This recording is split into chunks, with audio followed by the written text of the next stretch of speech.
신경교회 성도 여러분 반갑습니다. 그리고 성 목사와 함께하는 생생성경 공부 소유리문답에 함께 참여해 주시는 모든 성도님들에게 우리 하나님께서 주시는 하늘의 큰 은혜와 사랑이 가득하기를 바랍니다. 자, 오늘 생생성경 공부 소유리문답은 44번째 문답이 되겠습니다. 44번째 문답. 우리가 요즘 계속 십계명에 대해서 얘기하는데 십계명은 사실 이 성경의 뿌리라고 할 수 있는 아주 중요한 것들이에요. 하나님의 말씀, 하나님의 명령, 하나님의 계명, 우리 하나님의 윤리와 법도 이런 것들이 다 십계명에서 파생된 것이기 때문에 십계명을 정확하게 이해하는 것이 하나님의 뜻, 이것을 이해하는데 굉장히 큰 도움이 된다고 볼 수가 있죠. 그래서 오늘은 십계명의 머리말이 주는 교훈에 대해서 한번 같이 알아보려고 합니다. 자, 44번째 문답. 십계명 머리말이 우리에게 가르치는 것이 무엇입니까? 이거예요. 자, 십계명의 머리말이 우리에게 가르치는 것은 하나님은 주님이시며 또 우리 하나님이시요 구속자이시므로 우리는 그의 모든 계명을 지켜야 한다는 것입니다. 이것을 이제 하나하나 우리 분석해 가면서 제가 설명을 해 드리도록 하겠습니다. 자, 다음과 같은 성경 구절들이 도움이 될 겁니다. 자, 십계명의 머리말이 주는 교훈 첫 번째, 하나님은 주님이시다 하는 거예요. 자, 좀 잘게 잘라서 얘기할게요. 여호와 하나님은 주님이시다. 여기서 우리는 세 가지의 단어를 보게 되죠. 자, 여호와, 우리가 지난 시간에 여호와라는 이름보다는 야훼라는 본래 히브리어 명칭을 쓰는 것이 좋다 그랬죠.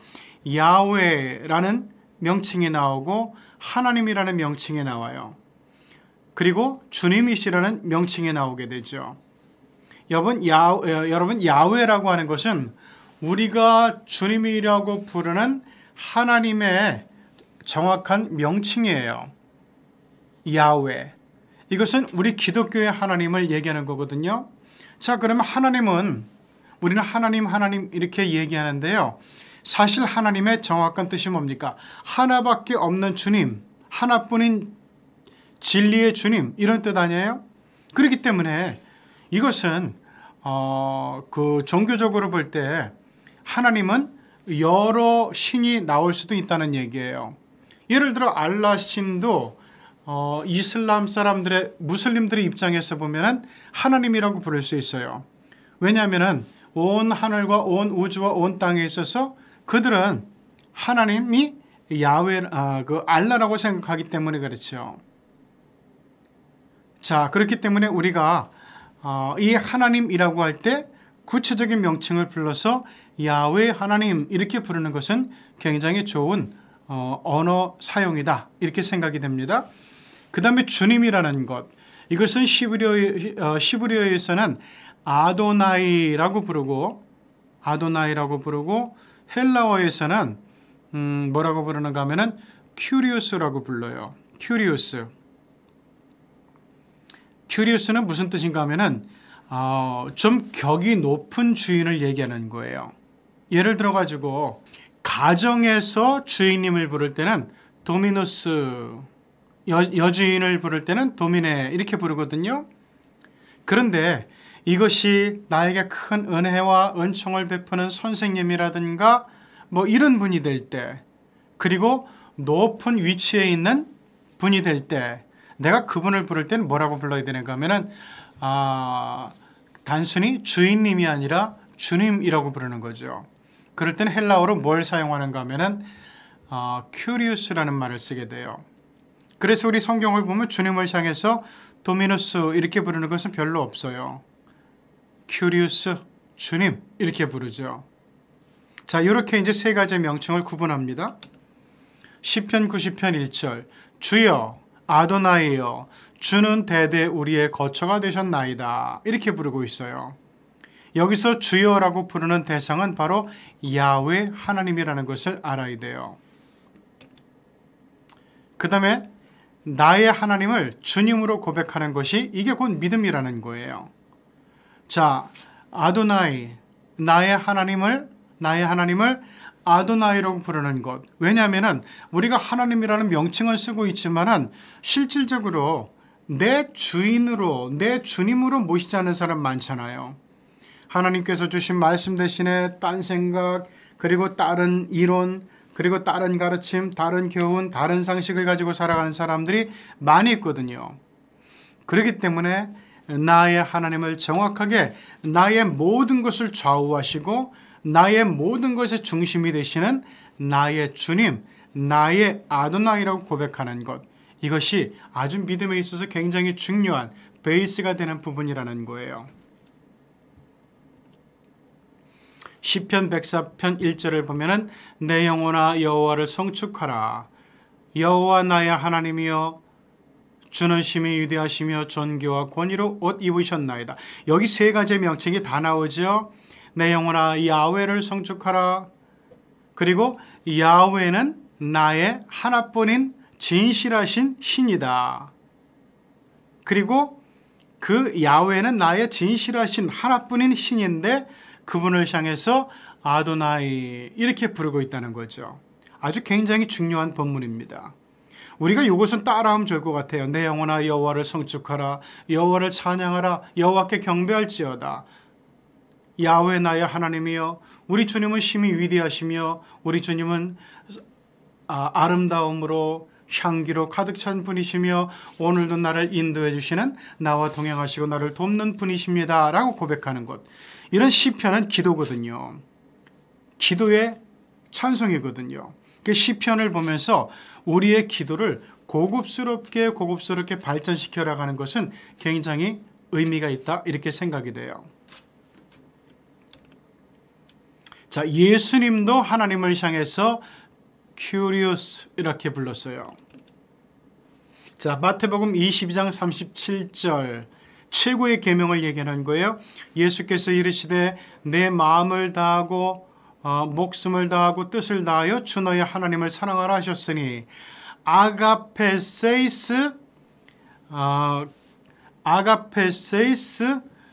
큐리온 톤 데온 수 이렇게 부르거든요. 그러니까 사랑하라 주님을, 사랑하라 큐리오스를. 그분은 어떤 분인가 하면은 톤 데온 수, 너의 하나님이신 주님을, 큐리오스를 아가페세이스, 하나님의 사랑하신 것처럼 너도 그렇게 사랑하라 이런 말씀이에요. 그래서 예수님도 하나님을 향해서, 야훼 하나님을 향해서 큐리오스 이렇게 불렀다는 것.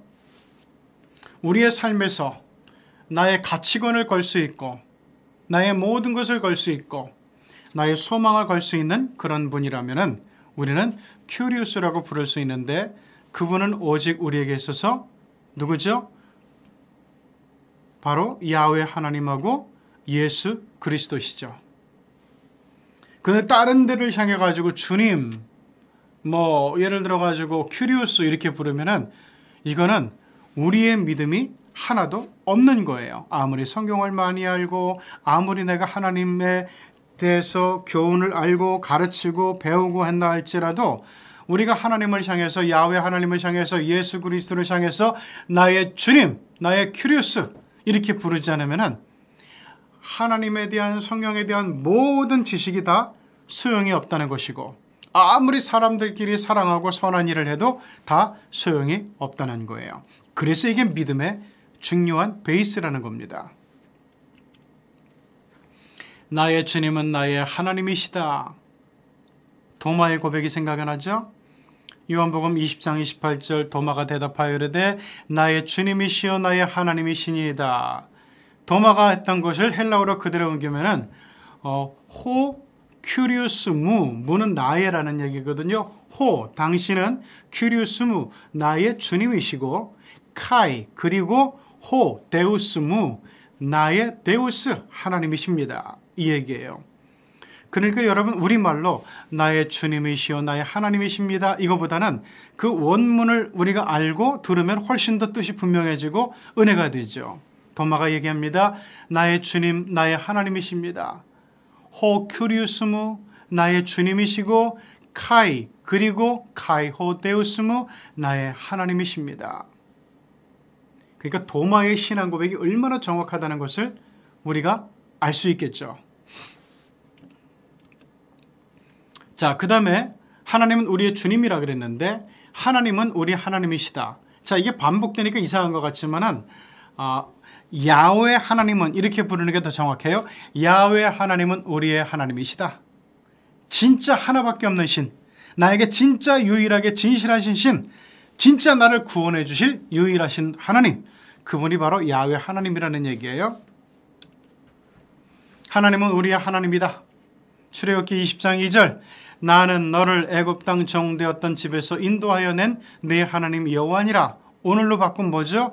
나는 너를 원죄 영원한 심판과 죄악의 멸망 가운데서 지옥의 운명 가운데서 인도하여 낸 내 하나님 야훼다 이 얘기예요. 자, 내 하나님 야훼다. 이렇게 하나님은 아주 분명하게 자기 이름을 이야기하시면서 나 야훼가 너의 하나님이야. 너의 진짜 하나님이야. 너의 유일한 하나님이야. 진실된 너의 하나님이야. 너를 끝까지 책임지고 구원해 줄 하나님이야. 이렇게 얘기하는 거예요. 성경은 하나님이 우리의 하나님이심을 강조하여 믿게 합니다. 예레미야 42장 20절. 자, 이것은 예레미야 시절에 이제 남유다가 거의 멸망해 가게 되죠. 그때 남유다 사람들이 일부는 이집트를 의지하러 애굽으로 가요. 일부는 아시리아를 의지하러 아시리아로 가요. 그때 유다에 남은 사람들이 예레미야에게 요청하는 거예요. 너희가 예루살렘에 남아있는 너희가 나 예레미야를 너희 하나님 여호와께 보내며 이르기를 우리를 위하여 우리 하나님 여호와께 기도해 주세요. 우리 하나님 여호와께서 말씀하신 대로 우리에게 전해 주십시오. 우리가 순종하겠습니다. 이 내용이거든요.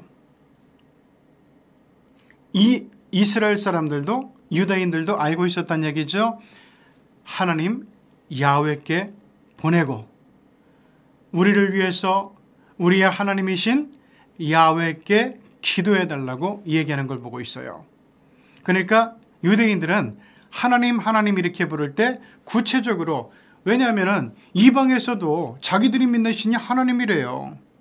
그렇기 때문에 구체적으로 얘기하는 거예요. 우리의 하나님이신 야훼 하나님께 기도해달라. 그리고 그분이 어떻게 응답해 주시는지 우리에게 전해달라. 이 얘기예요.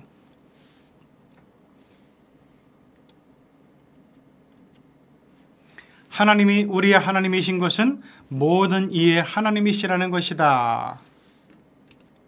로마서 3장 29절 하나님은 다만 유대인의 하나님이시냐? 또한 이방인의 하나님은 아니시냐? 진실로 이방인의 하나님도 되시니라. 자, 이게 굉장히 중요한 거예요. 우리가 믿는 하나님 야훼 하나님은 이스라엘 민족에 국한된 신이 아니에요. 유대인들을 통해서 초대교인들을 통해서 알려지게 된 복음이 전해진 모든 곳에서 우리가 예수 그리스도를 큐리우스로 부르고 야훼 하나님을 큐리우스로 부르는 모든 곳에서 하나님은 그 사람들의 진실한 하나님, 야훼 하나님이 되신다는 그런 얘기예요. 자, 우리 하나님은 우리의 아버지이기도 하시다. 에베소서 1장 2절 하나님 우리 아버지와 예수 그리스도로부터 은혜와 평강이 너희에게 있을지어다.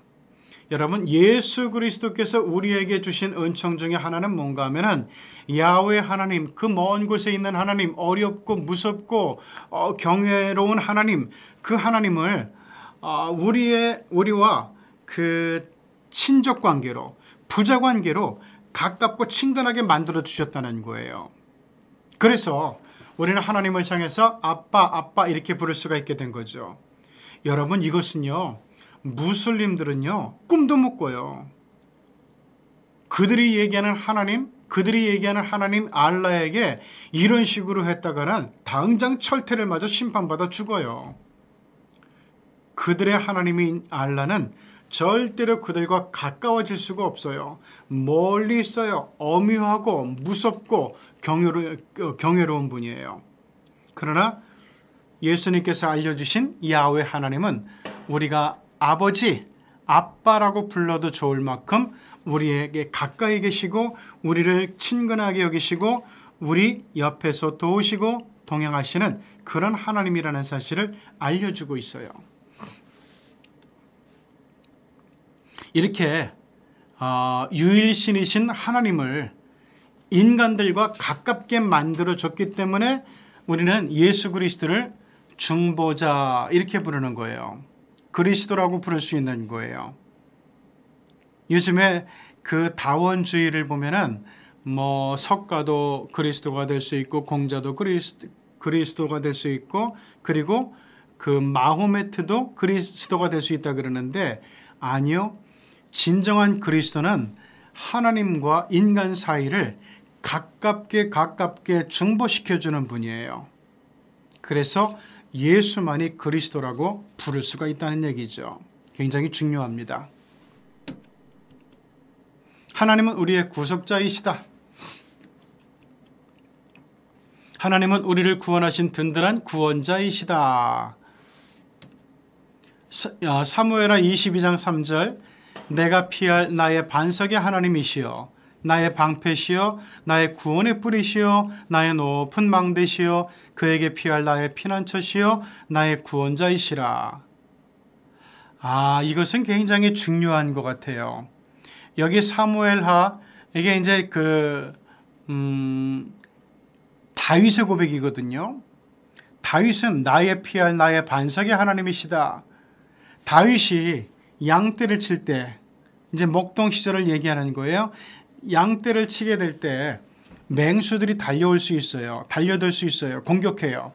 그럴 때는 막대기를 가지고 지팡이를 가지고 물맷돌을 날려 싸우지만 그런데 그 맹수가 그 염소와 양떼뿐만 아니라 목동인 다윗의 목숨을 위협할 만큼 아주 맹렬하게 공격해 올 때가 있어요. 그때 유일하게 살아날 수 있는 길은 높은 바위 위로 피신하는 거예요. 그러면 맹수가 더 이상 그 높은 바위로 뛰어오를 수가 없게 되죠. 그래서 하나님은 내가 피할 나의 바위시여 나의 반석이시여 이렇게 고백하는 거예요. 나의 방패요 나의 구원의 뿌리요. 자, 나의 방패다 하는 얘기는 뭐죠? 적들의 공격을 막아주시는 분이에요. 그리고 나의 구원의 뿌리다. 그 도피성이 있잖아요. 도피성에 가면은 아무리 죄인이라도 도피성으로 도망해가지고 거기 도피성에 있는 뿔을 딱 잡으면은 그 사람은 일단 보호를 받을 수 있어요. 바로 그런 얘기예요. 내가 주님께만 가가지고 딱 주님 앞에 나서게 되면은 나는 해됨을 입지 않고 공격받지 않고 생명을 보존할 수 있게 된다는 얘기죠. 나의 높은 망대시여 위에서부터 나를 감찰하고 지켜보시는 분이에요. 나를 돕고 지켜주시기 위해서 그에게 피할 나의 피난처시여. 실제로 아둘람 굴에 사울왕의 군대가 쫙 쳐들어올 때 추격할 때 다윗이 아둘람 굴로 피했죠. 그래가지고 그 안에서 목숨을 부지한 적이 있었는데 이렇게 하나님은 나의 피난처가 되신다. 뿐만 아니라 나의 구원자가 되신다. 나의 모든 것을 지켜 건져 올려주시는 분이다. 이렇게 고백하고 있어요. 우리도 이렇게 고백이 좀 다양했으면 좋겠어요. 하나님은 나의 무엇입니다. 뭐뭐가 되십니다. 이거에 있어서 하나님은 나의 반석이시여 방패시여 구원의 뿌리시여 높은 망대시여 나의 피할 피난처시여 나의 구원자이십니다. 이런 게 이 다윗의 신앙의 경험이 얼마나 풍부했으면 이렇게 다양한 고백이 나오겠어요. 그만큼 다윗의 믿음 생활이 삶에서 전인적으로 이루어졌다는 얘기죠. 저도 이렇게 정말 하나님 앞에 기도할 때 이렇게 나의 고백이 다양해졌으면 좋겠어요. 하나님은 유일하신 구원자이시다. 이사야 43장 11절 나 곧 나는 여호와라 나 외에 구원자가 없느니라. 여러분, 나는 야훼 하나님이다. 오직 나만 너희들을 구원할 수 있다. 이 얘기는 진짜 야훼 하나님밖에는 하지 않으셨을 거예요. 왜냐하면 다른 신들은 우리가 창조했고 만들어낸 신이잖아요. 그렇죠? 우리가 만든 신이에요. 신상도 우리가 만들었고, 그리고 그 신격이라든가 이런 모든 것들을 우리가 부여했어요. 인간이 부여했단 말이에요. 그런 우상이 야 나밖에 너희들 구원자가 없어 이렇게 말했을 리가 없잖아요. 그런데 브레시트 바라 엘로힘 하 샤마임 에트 하 에르츠 태초에 하나님이 천지를 창조하셨다. 천지를 창조하셨다고 말씀하신, 직접 본인의 입으로 말씀하신 유일하신 하나님 야훼 하나님이 오직 나만 이 우주에 이 세상에 유일한 인류의 구원자다 이렇게 얘기하고 계신다는 거예요. 정말 생각할수록 너무나 귀하고 그리고 감동적인 말씀이죠. 여호와 하나님은 우리의 전능하신 구원자이시다. 나를 일단 구원하기로 작정하셨으면 절대로 실패하지 않는다는 얘기죠. 이사야 40장 16절 내가 이방 나라들의 젖을 빨며 뭇 왕의 젖을 빨고 나 여호와는 내 구원자 내 구속자 야곱의 전능자인 줄 알리라. 젖을 빤다는 얘기가 뭐예요? 내가 생명을 유지한다는 거예요. 이제 너희들이 이방 나라에 잡혀간다. 북이스라엘은 아시레로 잡혀가고 그리고 남유다는 바빌론에 잡혀가게 되는데 내가 이방 나라들의 젖을 빨고 뭇 왕들의 젖을 빨면서 생명을 유지하지만 그러나 너희들의 구원자 너희들의 구속자 야곱의 전능자는 누구냐? 나 야훼 하나님뿐이라는 거예요. 구원자 하나님이 오셔야 구원을 받는다. 로마서 11장 26절 그리하여 온 이스라엘이 구원을 받으리라. 기록된 바 구원자가 시온에서 오사 야곱에게 경건치 않은 것을 돌이키시겠고. 온 이스라엘이 구원을 받는다. 기록된 바 구원자는 시온에서 오신다. 그리고 야곱, 다시 말하면 이스라엘에게 경건치 않은 것을 돌이키실 것이다. 여러분, 유대인들이 구원받을 수 있을까요? 이거는 굉장히 베일에 쌓인 신비의 문제죠. 그런데 이 로마서 11장에서 사도 바울은 이야기를 하고 있어요. 온 이스라엘이 구원을 받게 될 것이다. 구원자가 시온에서 와서 야곱에게 경건치 않은 것을 이스라엘 민족에게 경건치 않은 것이 있으면 돌이키시게 될 것이다. 이렇게 말씀하고 있어요. 그날이 언제가 될지 모르지만은 어쨌든 아직도 유대인들은 그 구원자이신 야훼 하나님을 구원자로 믿는데 예수 그리스도가 구원자라는 사실은 안 믿는 사람들이 90% 이상이에요. 그래서 이스라엘의 영적인 분위기, 영적인 고백, 영적인 신앙 이런 것들이 지금 어떻게 변해가는가 그 추이를 관찰하는 것은 영적으로는 굉장히 중요하고 종말론적인 관점에서도 굉장히 중요한 작업이라고 생각이 됩니다. 하나님이 주신 계명은 반드시 지켜야 된다. 왜? 우리가 도미노스, 주인님이라고 부르는 집주인도 종에게 뭘 시키면 반드시 지켜야 돼요. 안 그러면 큰일 나요. 마찬가지로 우리가 큐리우스라고 부르는 그분은 그 야훼 하나님이 주시는 계명은 지키지 않으면 안 돼요. 내쫓겨요. 천국에 갈 수 없어요. 자, 구원받은 백성은 하나님의 계명을 지켜야 된다. 레위기 18장 30절 그러므로 너희는 야훼 하나님 내 명령을 지키고 너희가 들어가기 전에 행하던 가증한 풍속을 하나라도 따름으로 스스로 더럽혀서는 안 된다.